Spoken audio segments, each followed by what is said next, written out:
Hello students. Today we will be glancing the chapter 2, that is IoT network architecture and design. So here you will be studying what are the requirements in order to have a architecture or a IoT network, and you will be studying the design of IoT network architecture. Before that, you have to go through a basic example, that is, imagine that you decide to build a house. So when you decide to build a house, you obviously require certain materials, for example cement mix, roofing materials, nails and screws, and so on. So when all the materials are ready and you at a point you decide to start building a house, but you realize that you don't have any idea that where to start, how to start, but you have the materials. So the something is missing here. So what is that? So you realize that you don't have a architectural plans for the new house. So your plans to build a house will have to wait until you get the help of an architect. Okay, so as most homes builders know that even a simplest construction projects require a careful planning and an architecture that adheres to certain standards. So when projects become more complex, detailed architectural plans are not only good idea, but they are, in most places it is very important and it is required. So in the same way, here they have told us why architectural plans are important. So IT network architecture has matured significantly over the past 2 decades and is generally well understood. Okay, so in this chapter we will be going through certain topics, like for example the first one is drivers behind new network architectures. Then you will be studying comparing IoT architectures, a simplified IoT architecture, the core IoT functional stack, and IoT data management and compute stack. So we will go through the first topic, that is drivers behind new network architectures. So I had told you the basic example, that is building a house. Okay, so we will just go through this. So again, when you compare the architecture, that is architectural plan, that is house architectural plan, in order to build a house, it is similar. So this similar approach is used when designing a network. So now imagine that an experienced architect who has built residential houses for his whole career, and he is expert in building houses, okay, only just a residential houses, and now he is allowed, or he is given with a new project, that is uh, building a attractive, architecture, that is consider a stadium. Okay, so construct a massive stadium that will be a showpiece for the city and which will support a variety of sporting teams, concerts and community events, and which has a seating capacity of 60,000 plus. So you can see building a project that is building a residential house to a project that consists of building a stadium.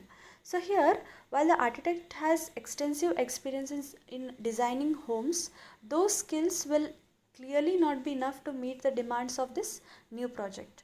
So the scale of the stadium, as you all know, what is the difference between building a residential house and a stadium? So the scale, mainly the scale of the stadium is several magnitudes larger, and the use is completely different, and the wear and tear will be at the completely different level. Okay, so these are the three differences. Okay, and the architect needs a new architectural approach that meets the requirement for building the stadium. So similarly, the difference between IT and IoT networks is much like a difference between residential architecture and a stadium architecture. That's why we had gone through this particular example. So here we will be going through some of the differences. So the main differences will contain the scale, then comes security, then the devices and networks, that is constrained networks, then the massive volume of data generated, and support for legacy devices. So we will go through one by one. The first one is scale. As you all know, so here in the, don't get confused, in the last sessions we had studied the difference between IT and OT, that is information technology and operational technology. But here we are going through IT and IoT. Okay, so here the first one is scale. So as you all know, the scale of a typical IT network is on the order of several thousand devices. As you all know, IT contains emails, all the databases and so on. So it may like largely have 1,000 devices. But when you compare with the IoT, IoT has thousands and millions of devices connected to a network. So this is a huge difference. Okay, scale is one of the major difference between IoT and uh, IT. Next comes security. So security has often been said that if World War Third breaks out, it will be fought in cyberspace, and yeah, that's true. Okay, nowadays all wars are online, like cyberspace. People tweet, they make videos. So the wars are online. That is on net. So here what happens is the frequency and impact of cyber attacks in recent years has increased dramatically. Protecting corporate data from intrusion and theft is one of the main functions of the IT department. And IT department go to great lengths to protect servers, applications, and the network, setting up defense in depth models with layers of security designed to protect the cyber crown jewels of the corporation. Okay, so but whereas OT systems become more connected to IP networks and their capabilities increase, but so does their potential of vulnerability. So here, for a IoT system, what it should possess. Okay, so IoT system must be able to identify and authenticate all entities involved in the IoT service. That is, for example, gateways, endpoint devices, home networks, roaming networks, and service platforms. So it should be it should be able to identify and authenticate all these devices. Next is ensure that all user data shared between the endpoint device and backend application is encrypted. So if a third person tries to get that particular information, then he should not be allowed. So both the end to end should be encrypted. Then comply with local data protection legislation so that all data is protected and stored correctly. So these are the requirements which IoT system must possess. Next comes the constrained devices and networks. So most IoT sensors are designed for a single job and they are typically small and inexpensive. So this means that they often have limited power. As you all know, sensors are not that expensive. Okay, so they have limited power, CPU and memory, and they transmit only when there is something important. So because of this massive scale of these devices and the large uncontrolled environments where they are usually deployed. So as you all know, when you have a IoT, that is Internet of Things, so obviously you are having sensors and all the things connected to it, and these things are not bound in a particular room. They will be placed if you have agriculture, if you use something Internet of Things at home or agricultural things, so sensors will be placed in the field. So you have uncontrolled environments. Okay, so the networks that provide connectivity also tend to be very lossy and support very low data rates.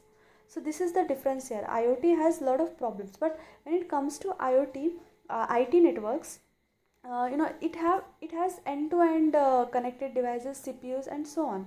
So if an IT network has performance constraint, the solution is simple. What you do, see, if your 2G is not working, you just go opt for 3G or 4G. So upgrade to a faster network. So this is the main difference. But whereas when you compare to IoT, you cannot change the environments. So if the sensor is to be placed inside the, into the soil or into the environment, it has to be placed. So this is the difference. Okay, next is the data. IoT devices generate a mountain of data. In general, most IT shops don't really care much about the unstructured chatty data generated by devices on the network. However, in IoT, the data is like gold, as it is what enables businesses to deliver new IoT services. So when you compare IT and IoT, IT will have a limited data, emails, databases, and all the data are structured, but when you compare with IoT, here you might have unstructured data. So this is again the major difference, that is data. And the last one is legacy device support. So supporting legacy devices in an IT organization is not usually a big problem. If someone's computer or operating system is outdated, she simply upgrades. Okay, in IT what happens if the computer is outdated, then obviously what you do, you go for the higher version of your operating system. So if someone is using a mobile device with an outdated Wi-Fi, then again he can switch to a better standard. So this is in IT, but when it comes to OT systems, the end devices are likely to be on the network for a very long time. So OT, again, don't get confused between IT, OT and IoT. So OT is operational technology. Okay, so as IoT networks are deployed, they need to support the older devices already present on the network as well as the devices with the new capabilities. For example, you think you have a IoT network, so you had 100 sensors. Now after 2 3 years, think 10 sensors are spoiled, so you replace the new ones, and these sensors may be updated, updated, like you will not have the same device. Okay, it might have some extra features. So this IoT system must be able to support all those earlier sensors as well as this new sensors placed to a network. So this is the again difference between legacy device support. Okay, thank you.